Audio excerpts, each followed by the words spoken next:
Do you ever feel like your home is bursting at the seams with stuff? That was me, a mum to 4 children and a dog. I'm feeling really overwhelmed with the stuff that I had to manage in my home. So that's why I decided to start decluttering over 2 years ago. And I've decluttered up to 85% of my home. And honestly, it has been a slow process, but with a little bit of motivation and small chunks of time, I've been able to declutter so much stuff in my home. And don't worry, I'm going to walk you through the process step by step. If I can do this as a busy mum to 4, then you can definitely do it too. Let's get stuck straight in, shall we? Let me start off by telling you why I started decluttering in the first place. Let me take you back a couple of years. Our house was always full of stuff, things like toys that my kids didn't play with, papers, clothes that we didn't wear. I always felt like I was cleaning and tidying all the time and never getting anywhere. And this is something that I've heard quite a lot of my mum friends saying as well. So I wanted to put something into place to stop all the tidying up, honestly, because I was spending half my life tidying up clothes and toys off the floor, and I was so sick of putting things away. I really was. So I didn't want to spend all my life tidying and cleaning, and that's why I started decluttering in the first place. I did realise that it wasn't about the mess, it was about my mental health, because all the clutter in my home was really weighing me down, stressing me out. The first thing I did was to shift my mindset. The first step wasn't about throwing things away, it was about a complete mindset shift. And honestly, I do recommend this. I asked myself, does this item add value to my life, or is it just taking up space? And do I want to look after this thing as well? Do I want to clean it? Do I want to manage it? Do I want to find a home for it? And if the answer was no to that item, then I would just get rid of it. And I can honestly say I haven't missed a single thing that I've got rid of. I can't even remember what I've got rid of half the time. So it just goes to show that that mindset shift really helped me, because I wasn't constantly thinking that thing is going to make me happy. I was thinking this thing, if I don't need it, if I get rid of it, that's going to make me happier. And this is what has helped me to get rid of most of the things in my home. I recommend this massively, and that is to start small. The reason why I say this is because you don't want to wear yourself out. Like, decluttering is so tiring, and also it is sometimes getting started, or the thought of getting started in the first place, that is the most tiring. So start small, and honestly, once you get going, you might not want to stop, but if you just give yourself a little time limit, like 5 to 10 minutes, then you'll find that much more manageable and really increases your motivation as well. What I did is I started with a small area, like a junk drawer, a drawer in my kitchen, a toy box, and seeing that tiny clear space gave me momentum to keep going. One drawer turned into my wardrobe, and then one room at a time. And honestly, once you get the ball rolling, you probably won't want to stopping. You probably won't want to stop. And this is what has happened with me. Sometimes it is having the motivation in the first place to get started. That is the hardest. But honestly, if you force yourself, say to yourself, I'm going to have 5 minutes and I'm going to declutter that drawer, or I'm going to declutter that box. And once you get that ball rolling, you probably find other things to declutter, because you'll get more into it and you'll get some enjoyment from decluttering as well. And this is what always happens to me when I'm decluttering. This one is a really difficult one for a lot of people, and it's definitely something that I've really struggled with, and I am still struggling with at the moment, and that is letting go of sentimental items. There are so many things that my children have given to me. Like, my eldest son is 20 now, and I've got certain things in this house that are so precious to me. Things like baby clothes, any gifts that they were given as babies, any drawings that my kids did when they were little. I just can't let go of those things, and sometimes it is really hard to let go of these things if you've got an emotional attachment to that thing. But the thing that helped me with my mindset shift on this one is I thought, that thing, that object is not my actual memory.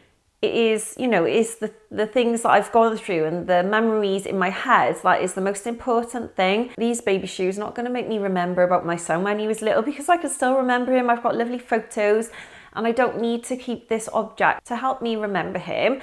This sometimes can be really difficult, like if you've got a loved one that's passed away, and I do really sympathise with you there, because sometimes getting rid of those things can bring on a massive amount of guilt, like we're actually letting that person down. But just remember that it is the time that you spent with that person that matters the most. It is not that object that you're keeping. What I personally do with sentimental items is I'll have lockable boxes with lids that are in easy to access areas of my home, so that I can revisit that box like every 6 months or once a year, and then I'll have a little look through that box and decide what I want to keep and what I want to get rid of.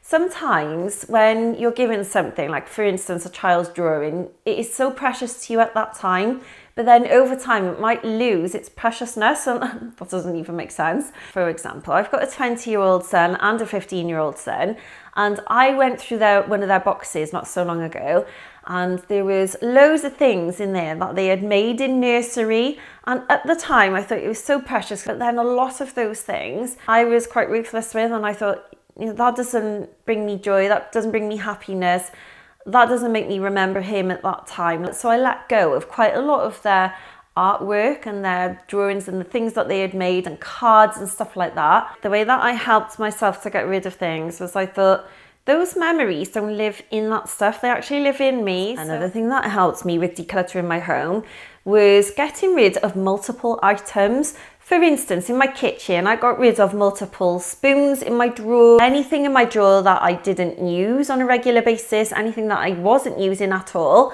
I also got rid of quite a few of my little girls' cups because there were just so many of them, and there's only 2 of them. They don't need loads of cups. I can easily wash these cups throughout the day and they will always have cups readily available for them. So I got rid of things that I had just an insane amount of. So have a little look through your cups cupboards and see, are there any cups that you can get rid of? I could easily go into certain family members' homes and get rid of so many cups, because I go into their cupboards and I know they're only going to reach for their favourite mugs, and you probably do this as well. I certainly do.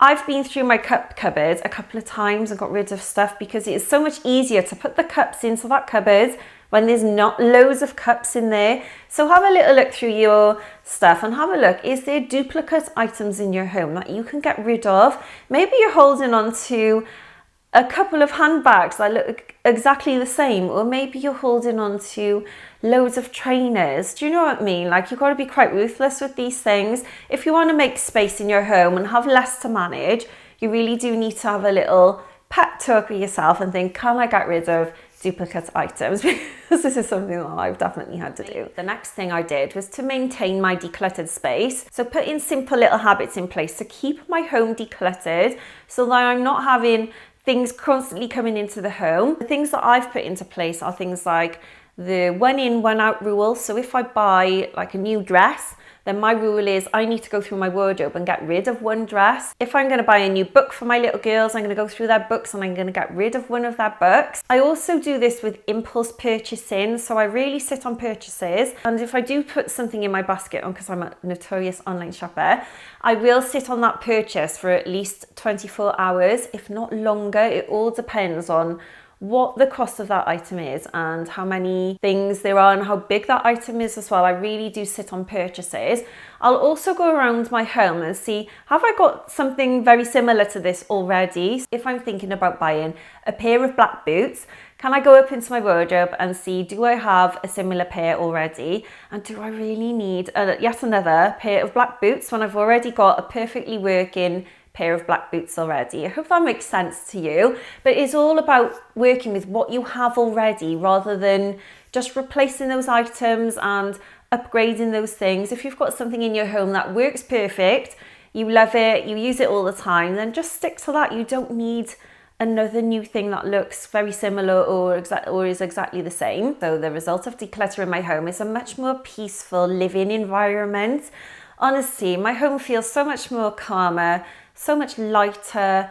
There's so much less things to do in this home because I've got less cleaning to do, less tidying, less things to look after and less things to find homes for. And I can use that freed up time that I would spend cleaning and tidying to do things for myself that I really enjoy, to spend time with my family, to go out and see my friends, to go and take my dog for a walk, which is what I'm going to do soon, because I've just got hardly anything to clean and tidy in this house. It is amazing what decluttering and minimalism can do for your Housework. Honestly, I do so much less housework now. It's brilliant. If this video inspired you to start your own decluttering journey, let me know in the comments box below what part of your home would you like to tackle first. And if you enjoyed this video, please give me a like. It helps me massively as a small creator. Also, if you want to check out my other videos, have a little look. I make lots of videos on creating a home and life that you will love. Have a lovely rest of your day, and I'll see you soon. Bye.